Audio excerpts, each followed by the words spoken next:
برکنار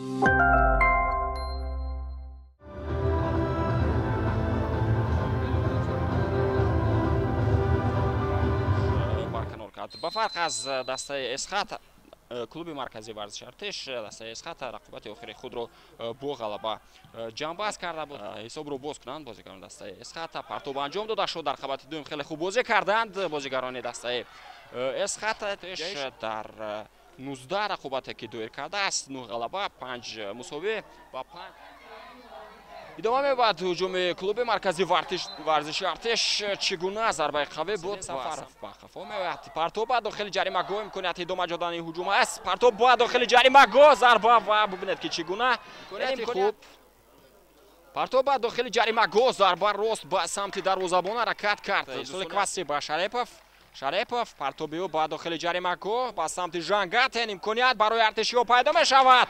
چگونه فرصت و از روی اونه که دسته کلوب مرکزی ارتش غلبه بیشتر دارد ضربه و گل.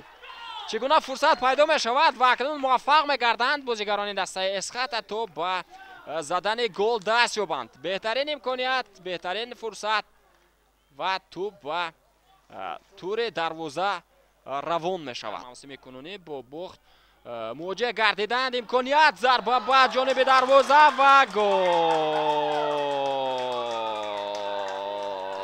کامران میرزاخان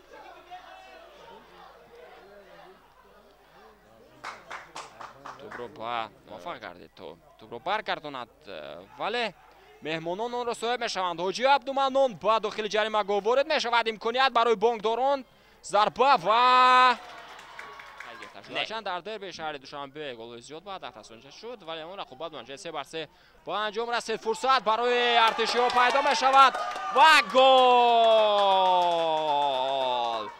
بالاخره وایسیدین سفرف بازیگر که بازی خیلی خوب نشان داد و پیش میبراید. در دقیقه 67 رقابت اکنون میزبانان پیشرفت می شوند. اولین مراتبه در این رقابت صاحبان میدان با پیش میبرایند. پرنس کوبلا دوباره اجازه میدهد این وضعیت استانداردی با بازی وارد کرده شود و گل. دویپویف روان نماید.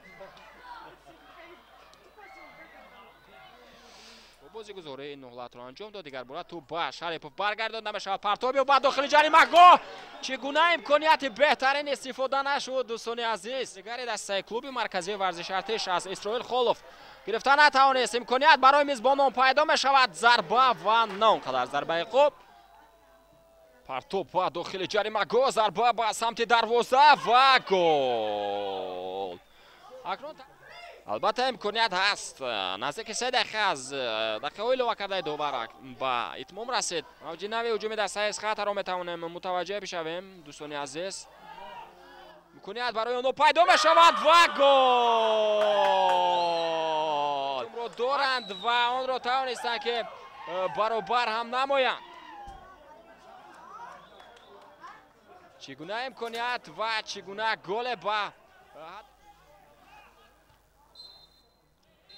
خب با این ترتیب دوستان عزیز صدای هشتک نوروز واحد بلند می شود. خیلی بازی خوب رو از جانب هر دو تیم هم کلوب مرکزی ورزش ارتش و هم اسخط را ما مشاهده کردیم.